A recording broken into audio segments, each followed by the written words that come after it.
Hello everyone, in this video I'm going to talk about 10 reasons why the Netherlands might be for you.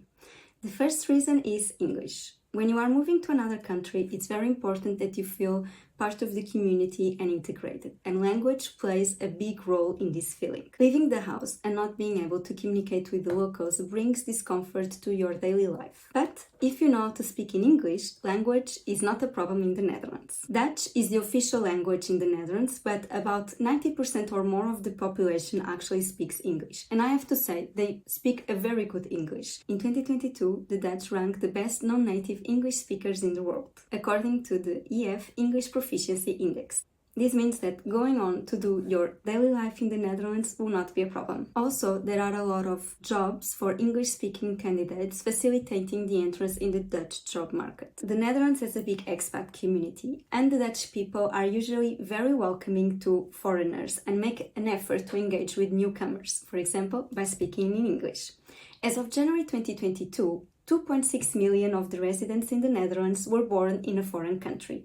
This is about 15% of the population that came to the Netherlands as immigrants. With such a big immigrant community, it's very easy to meet people who are in the same situation as you, and this is especially done through so many activities and events for immigrants to come together and to get to know each other. And of course, Dutchies are always welcome. Another reason why the Netherlands might be for you is, of course, the Dutch people. If I had to describe the Dutch people, I would describe them as easygoing, very practical and direct. I have a feeling that the Dutch are much more relaxed to a lot of topics or matters that other nationalities or other cultures give more concern towards to. For example, the university. When I studied in Maastricht, I had a feeling that the university culture was much less competitive. For example, the grades in the exams.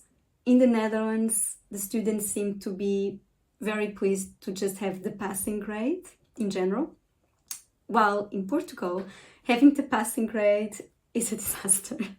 Like, it means you are not good enough. And by this, I mean that you will not have access to the best job opportunities or even to the job market.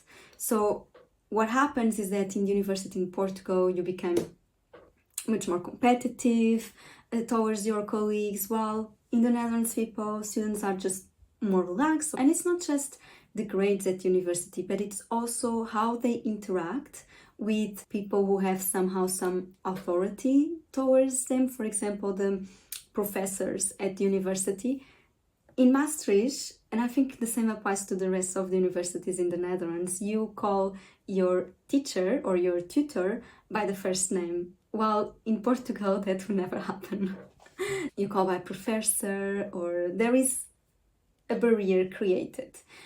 And I think by calling by the first name, you bring down this barrier, keeping the same level of respect. And the same happens outside of school and outside of university, even with for example, your family-in-law, your parents-in-law. There are a lot of doubts on how do you call them, because we do not call in Portugal by the first name usually. While in the Netherlands here it's much more relaxed, you just call by the first name. It brings so much simplicity to our lives. And the same happens in the corporate world in the Netherlands. So I feel that in Portugal it's much more hierarchical, while in the Netherlands the culture is much more flat. You just go to the boss of your boss if needed, while in Portugal you cannot cross that layer in the majority, or at least from my experience, but also from what I know from our Portuguese culture, that happens. Another thing that I found interesting among the Dutch people is that through the several interactions that I had in the Netherlands, I never felt judgment or comparison about the job that I had or my background. While in Portugal, people seem to judge more, or people seem to give much more importance about your background, about what you do with your life, about what your parents do, and they seem to put you in a category according to these three factors.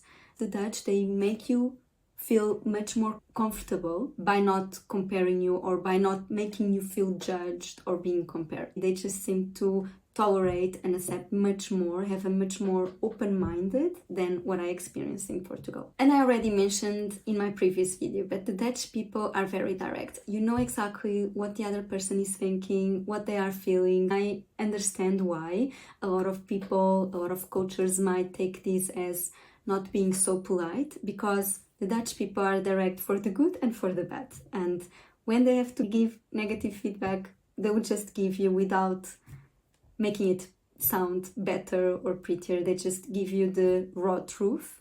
Another reason is the culture. The Netherlands is a country so rich in history. There are so many museums, so many exhibitions across the whole country that you can visit. And besides this, there are also a lot of activities. I think every week, almost every day, there is a different activity.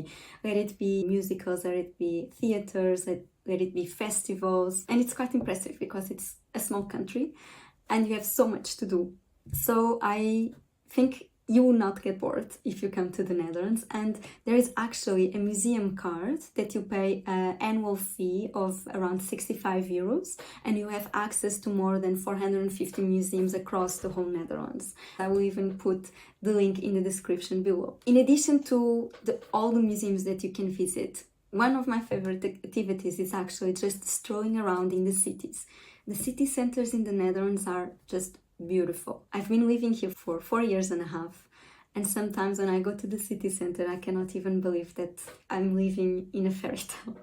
I was not expecting that the nature in the Netherlands was so beautiful. From the beaches, and I came from Portugal, which has beautiful beaches, to dunes in the middle of forests, to the canals crossing the cities, to the lakes. Okay, mountains are very much missed, but this is also very beautiful. So if you are an outdoors person and you like adventures in the nature, the Netherlands has that for you. I'm saying this and I'm putting this on the video because I think when people think about the Netherlands, they do not think about the nature part and the outdoors part. They think bicycles, canals, like the city center of Amsterdam.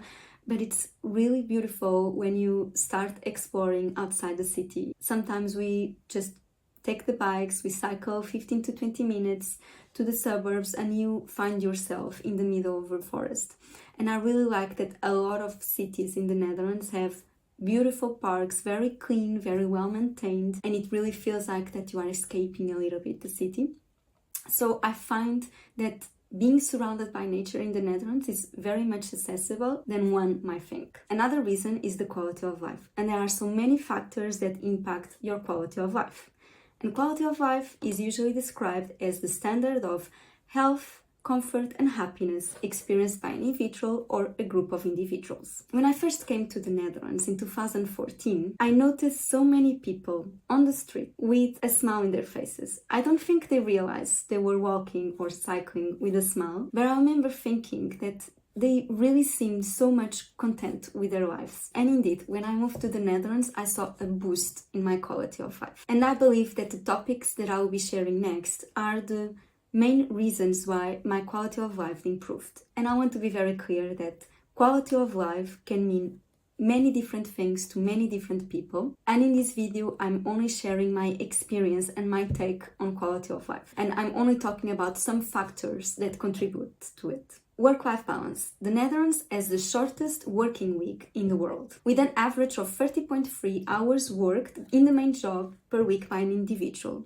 And this is a ranking made by the OECD, the Organization for Economic Cooperation and Development. By comparison, the countries in the OECD work on average 7.2 more hours than the Netherlands, and the US works on average 8.8 hours more than the Netherlands. This is basically one more day of working that they have. Imagine what could you do if you have an additional day in your week. There are a lot of reasons that might be driving this impressive average in the Netherlands.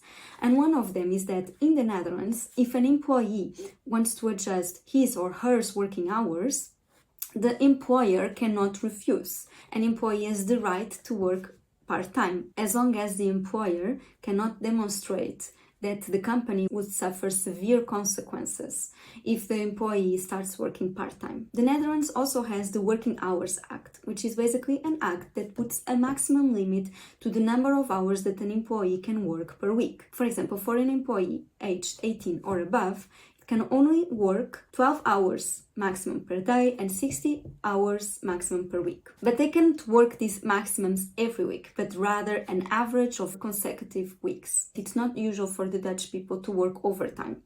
It is quite usual that they leave work between 4 and 5 p.m. And from the different organizations that I work for, I saw that it's very common as well for people to have a 4-day work week. It is also important to mention that in the Netherlands, it is mandatory for employees to take annual leave, which is a minimum of 4 times the number of hours they work per week. So for example, an employee that works 8 hours per day, which gives a total working hours of 40 hours per week, they are entitled to 160 hours of paid leave, which totals 20 days of paid leave. Another reason is safety. The Netherlands ranks 21st out of 163 countries considered in the Global Peace Index of 2022.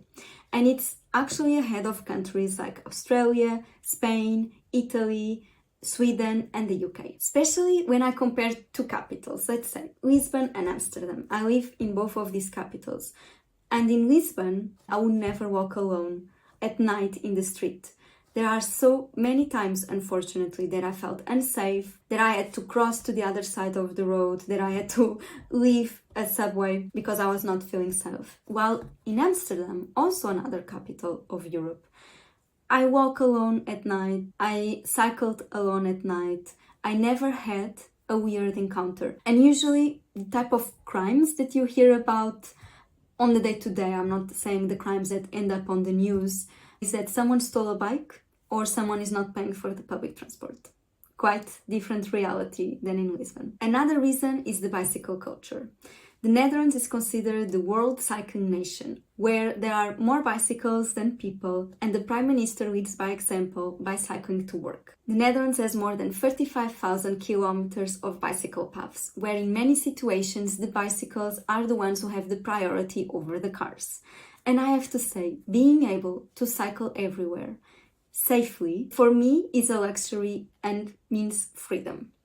No longer having to wait for a bus or for the public transport to arrive.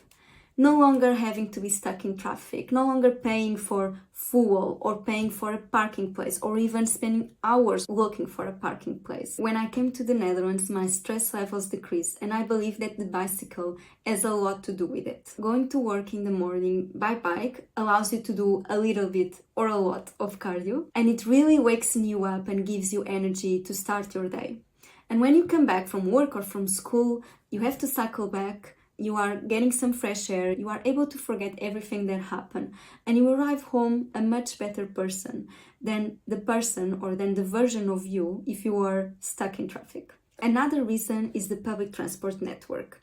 If the cycling distance presents to you a huge challenge and if the weather is not very cycling friendly, there are a lot of options to get around. I find the public transport of this country quite impressive. There are buses, there are trams in the big cities, in Amsterdam, Rotterdam, Utrecht and The Hague. There is an underground line in Amsterdam and Rotterdam. There are trains, there are ferries. There are so many options to choose from, and this really helps the different types of commute of people. I know that the Dutch people tend to complain a lot about the trains and the schedule of the trains and if they function well or not, but I have to say they work very well compared with Portugal. If you have something happening and you cannot catch the train, you will probably catch the next option in 10 minutes. And I'll even put here two differences between the public transport network, and here I'm specifying more the trains in the Netherlands and in Portugal. And as you can see, in the Netherlands you see several options, different colors, reaching everywhere, while in Portugal the majority is in the western side of Portugal. If you want to go to the east side of Portugal, you have one or two options, and as you can see, a lot of blanks. There are even places that is very difficult to reach to. Bus network in Portugal will not cover as it should. In the Netherlands, you can go explore villages that are more far away than the big urban centers. And these villages are not empty. These villages have people, they are very well maintained, there are things happening in the villages. It's very easy to access everywhere because of the public transport network. I hope that you enjoyed this video. I will put some links in the description below for you to explore a little bit more of the topics that I mentioned, and I see you in the next video.